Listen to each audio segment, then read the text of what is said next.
Hi everybody, Dacob here. Welcome back to the Fashion Bunker. So since I dropped the bomb the other day on my I quit video, quite a few of you have been writing me and asking me questions about what it really means and how it is to quit the job. And yeah, what can I tell you? I mean, honestly, it's been a roller coaster ride. I've been debating whether or not to quit my job for quite some time because, you know, I have the feeling no matter what job, and I don't want to generalize. No, actually, I want to generalize. I don't want to make it just about my job.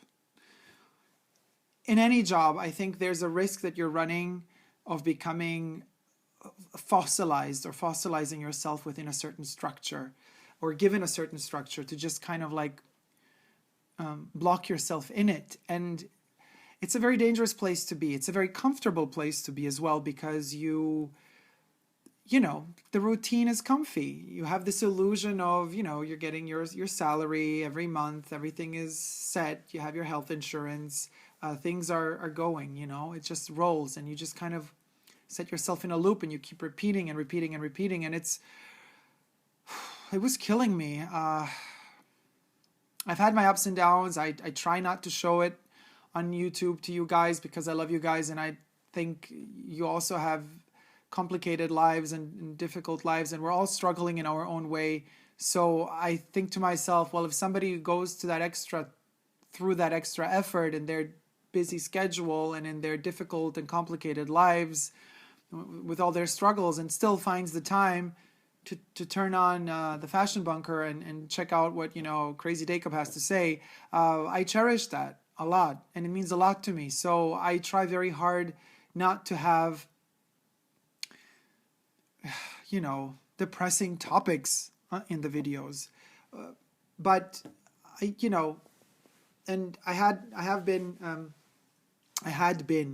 offline for over a week because I was debating before I actually published the I quit video whether or not to go more personal and intimate on YouTube. And it's not easy because, I mean, the deeper you dig and the more exposed you are, which is scary, but at the same time very liberating, I have to say.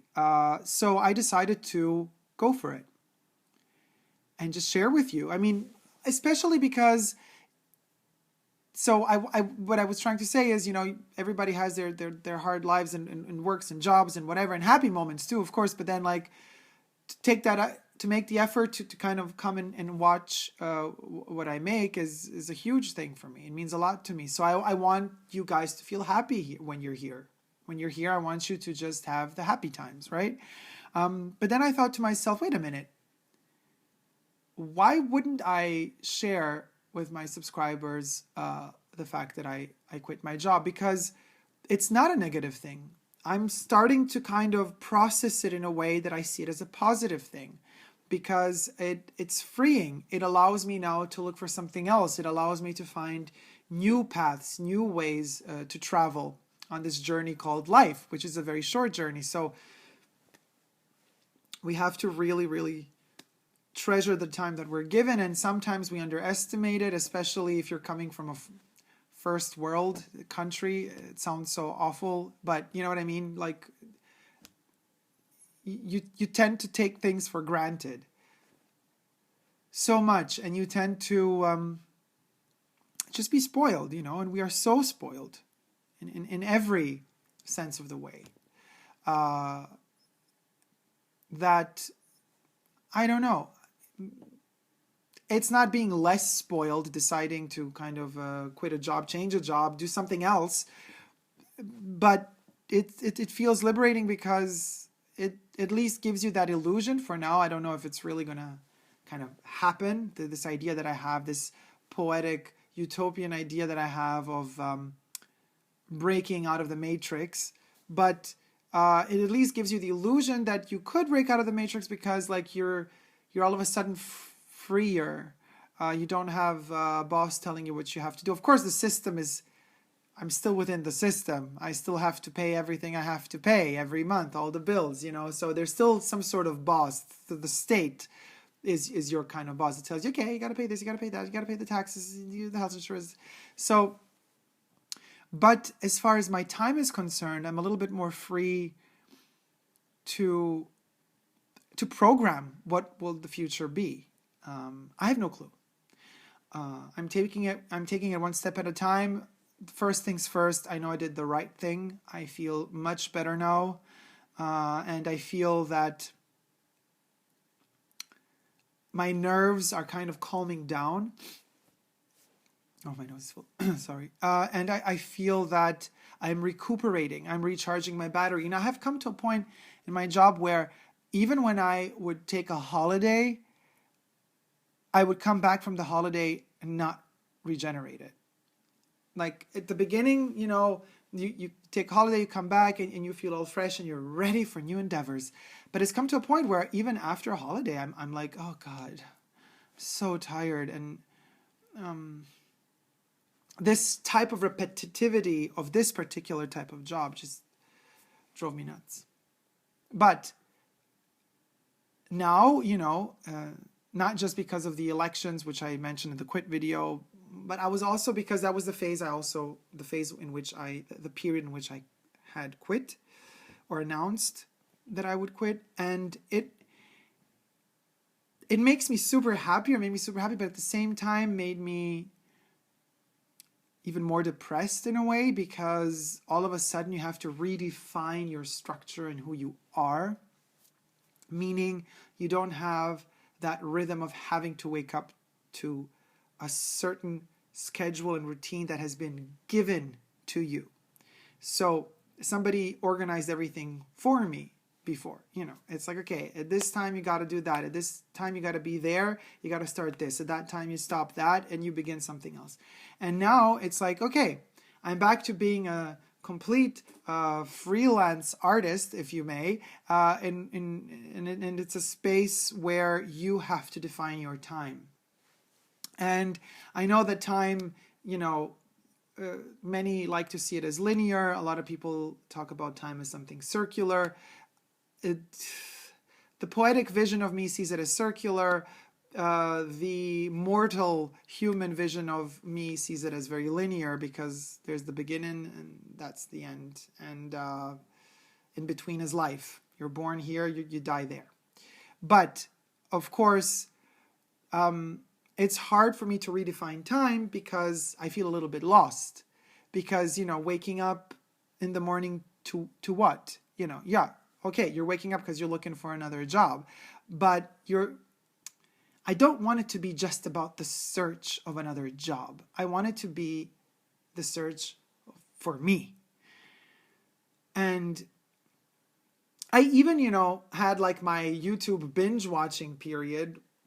And unfortunately, I've encountered the only stuff that's growing and blossoming really on YouTube are drama channels. God damn it, it's so fucking annoying. Because who cares what YouTuber A says about YouTuber B, because YouTuber B was dating YouTuber C and YouTuber C went to jail because of YouTuber E, and then YouTuber F had to say that YouTuber A was lying about YouTuber B. And that's the drama. Useless. Total useless. Why do we need that drama? I have the feeling because we haven't coordinated our own time properly. Because we have nothing better to do.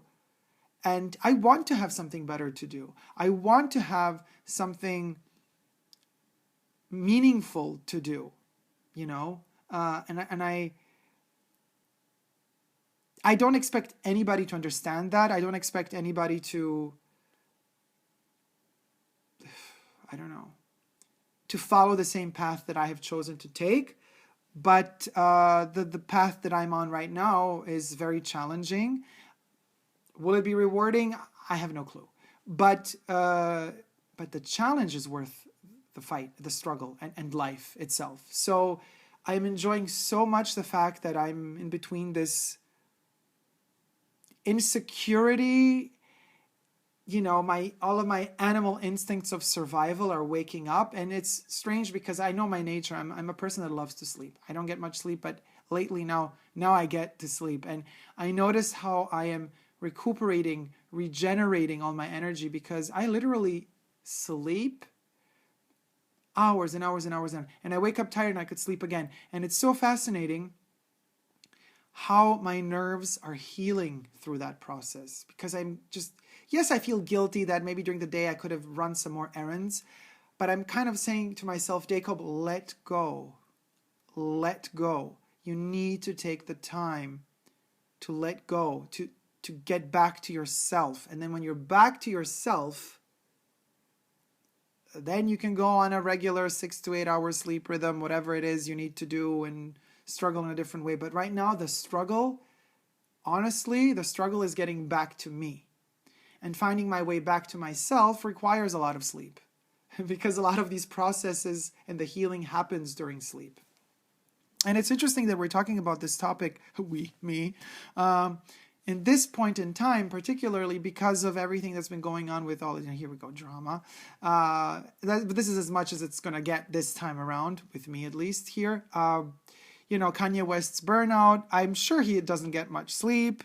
And I think for all of the pressure that he went through, he had to have some sort of burnout sooner or later, because that guy is really working himself too much. I'm not even like judging the character of the person at this point. I'm just saying, like, I understand where he's coming from. And I don't like the fact that people talk about mental illness the second somebody has a meltdown. There's more to it than that. There is a need in every human being, given the sick society. That's the mental illness, in my personal opinion, is the society we live in is the real mental illness at hand. And it's the society that kind of implements the bug inside of us, that kind of programs us to be sick if we don't abide and oblige by the rules of society. And it's sick to me to see how society overrules you just because, like, you declare that you need to find the way back to yourself, to have that strength. It requires so much strength to say it. I want to get back to myself.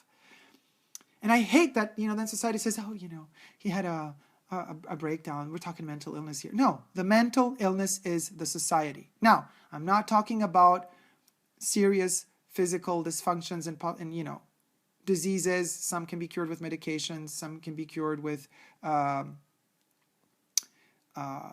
appointments with psychologists or psychiatrists even.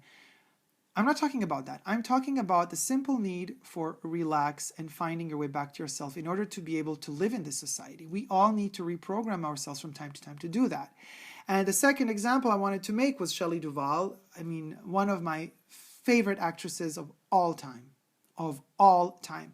Her performance in Three Women by Robert Altman, no words. The funny stuff she did with Robert Altman, Popeye, Olive Oil, incredible. The Shining. What Kubrick did to Shelley Duvall is kind of sometimes what society does to us. It fucks you over pretty bad. And she had to go to counseling after shooting like 1.5 years of that movie, and her mistreating her and keeping her always on edge to get always that performance out of her.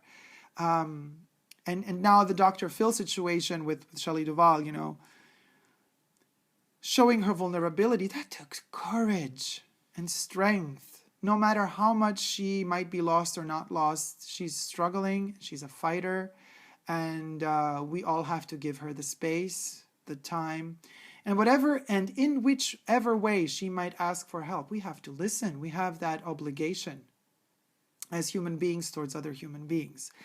And I have the feeling that often people just, by labeling something off with like mental illness or breakdown, it's like pushing it away from yourself, because you're defining yourself as standing outside of the problem, observing it from the outside, when indeed we are all inside the problem. We all live within this sick society. So we all are a part of the problem.